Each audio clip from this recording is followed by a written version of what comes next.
বীরভূম জেলা তৃণমূল কংগ্রেসের সভাপতি অনুব্রত মণ্ডল ওরফে কেষ্ট মণ্ডল, যাকে বীরভূমের বাঘ বলা হয়, বর্তমানে তিনি দিল্লির তিহার জেলে রয়েছেন। সঙ্গে তার একমাত্র কন্যা সুকন্যা মণ্ডলও রয়েছেন।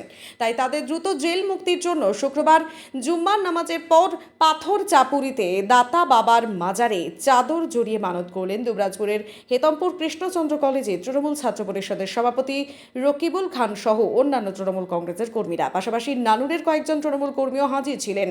প্রিয় কেষ্ট দা ও তার কন্যার জেল মুক্তির জন্য পাথর চাপুরিতে দাতা বাবার মাজারের সামনে শতাধিক দুস্থ মানুষকে দুপুরের খাবারও খাওয়ানো হয়। দাতা বাবার মাজারে তারা আর্জি জানান তাদের প্রিয় কেষ্টদা স্বমহিমায় নিজ ভূমে ফিরে আসুন। উল্লেখ্য, সম্প্রতি গরু পাচার মামলায় সুপ্রিম কোর্টে জামিন পেয়েছেন অনুব্রত মণ্ডল। তবে ইডির দায়ের করা মামলায় অনুব্রতর জামিনের আবেদন এখনও ঝুলে আছে হাইকোর্টে।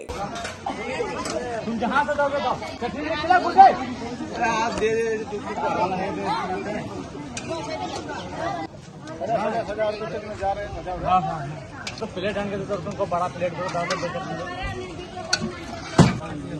दे जाओ जी जाओ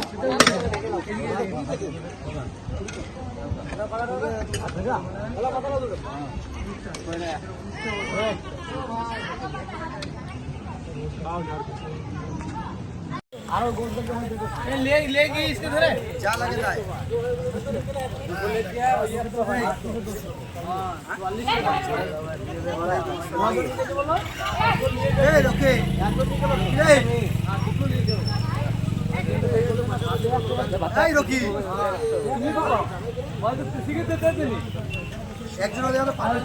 भाटने भाटने भाटने तो